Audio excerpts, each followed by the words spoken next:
Hello students, today I will discuss about developments leading to the Bohr's model of atom. Two developments played a major role in the formulation of Bohr's model of atom.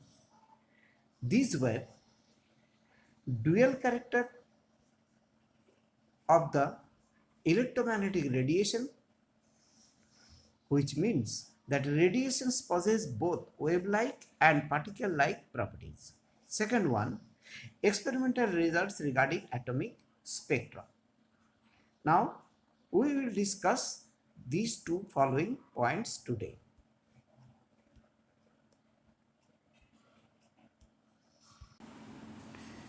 In the mid 19th century, physicists actively studied absorption and emission of radiations by heated objects. These are called thermal radiations. They tried to find out of what the thermal radiation is made. It is now a well-known fact that thermal radiations consists of electromagnetic waves of various frequencies or wavelengths. It is based on the number of modern concepts which were unknown in the mid 19th century. First active study of thermal radiation laws occurred in the 1850s, and the theory of electromagnetic waves and the emission of such waves by accelerating charged particles was developed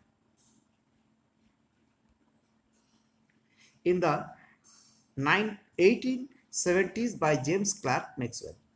According to Clerk, when electrically charged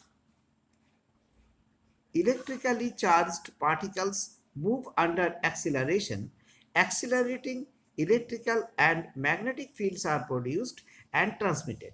These fields are transmitted in the form of waves called electromagnetic waves or electromagnetic radiations. Now, we will discuss about the characteristics of these electromagnetic waves. Although electromagnetic wave motion is complex in nature, the few simple properties are the oscillating electric and magnetic fields produced by oscillating charged particles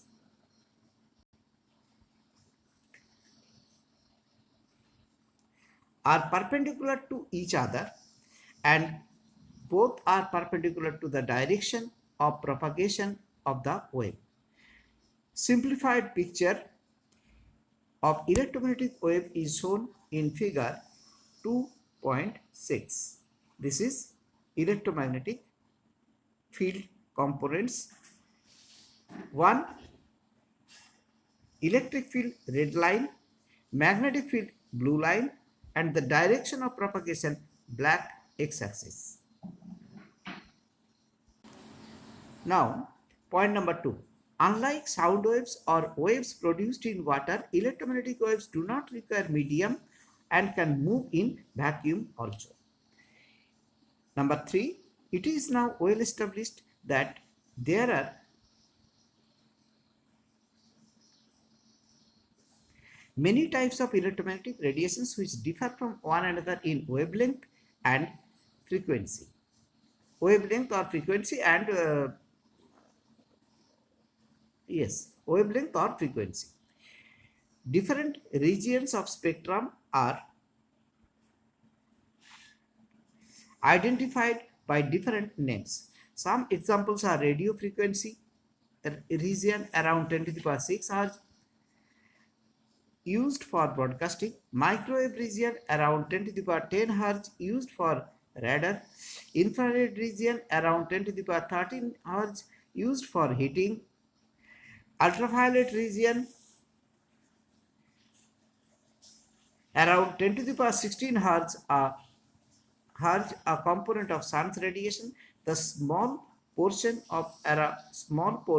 around 10 to the power 15 Hz is what is ordinarily called visible light. See the spectrum range and visible spectrum also.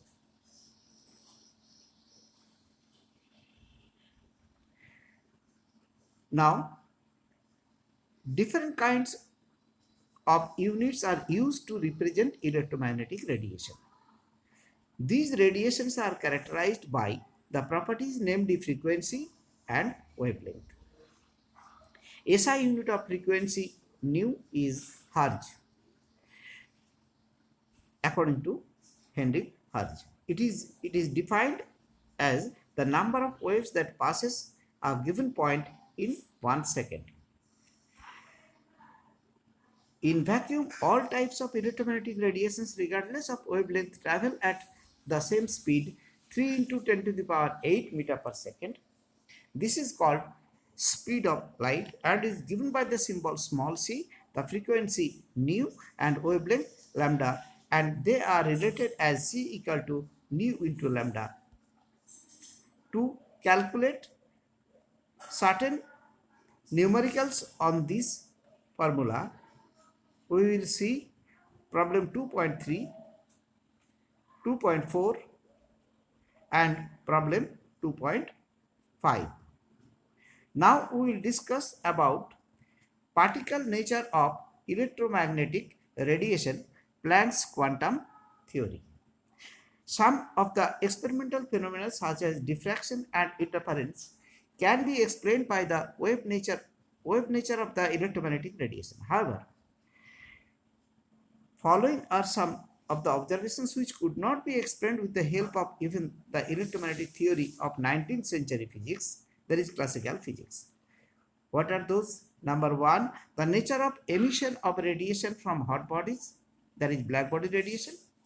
Number two, ejection of electron from metal surface when radiation strikes it, that is photoelectric effect. And number three, variation of heat capacity of solids as a function of temperature. These are not explained, these cannot be explained with the help of Maxwell's theory of electromagnetic waves. It needs separate theory. Now, Planck approaches to give a new theory of particles. According to Max Planck, hot objects emit electromagnetic radiations over a wide range of wavelength. At high temperatures, an appreciable portion of radiation is in the visible region of the spectrum. As the temperature is raised, a higher portion of short wavelength, that is blue light, is generated. For example, when an iron rod is heated in the furnace, it first turns to dull red and then progressively becomes more and more red as the temperature increases. As this is heated further, the radiation emitted becomes white and then becomes blue as the temperature becomes very high. This means that radiation is most intense at a particular temperature and the blue radiation is more intense at another temperature. This means intensities of radiations of different wavelengths emitted by hot body depends upon its temperature. By late 1850s, it was known that objects made of different material and kept at different temperatures emit different amount of radiation.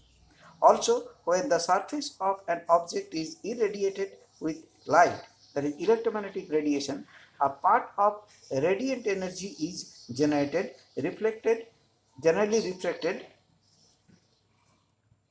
as such. A part of absorbed and a part of it is transmitted.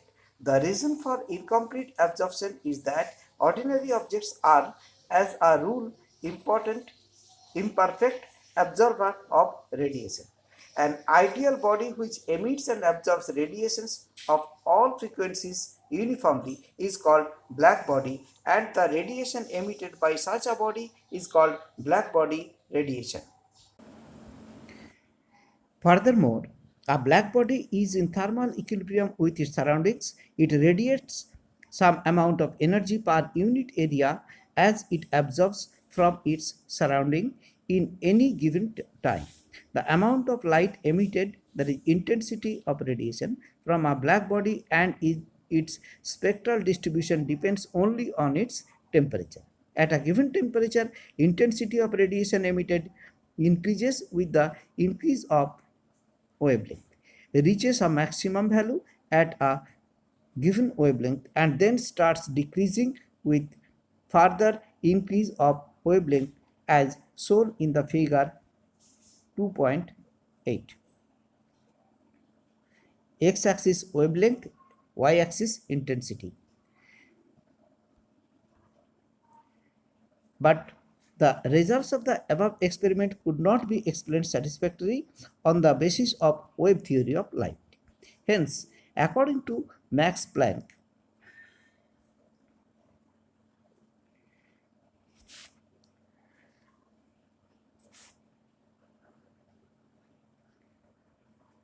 he assumed that absorption and emission of radiation arises from oscillator, that is, atoms in the wall of black body. Their frequency of oscillation is changed by interaction with oscillators of electromagnetic radiation. Planck assumed that radiation could be subdivided into discrete chunks of energy. He suggested that atoms and molecules could emit or absorb energy only in discrete quantities and not in continuous manner. He gave the name quantum to the smallest quantity of the energy what can be emitted or absorbed in the form of electromagnetic radiation. The energy capital E of a quantum of radiation is proportional to its frequency nu and is expressed by the equation E equal to h into nu, where h is known as Planck constant and its value is 6.626 into 10 to the power minus 34 joule second. With this theory, Planck was able to explain the distribution of intensity in the radiation from black body as a function of frequency or wavelength at different temperatures. Quantization has been compared to standing on a staircase. A person can stand on any step of a staircase, but it is not possible for him or her to stand in between the two steps. The energy can take any one of the values from the following set, but cannot take on any values between them. So E equal to either 0 or h nu or 2h nu, 3h nu, dot dot dot nh nu, etc. Thank you very much.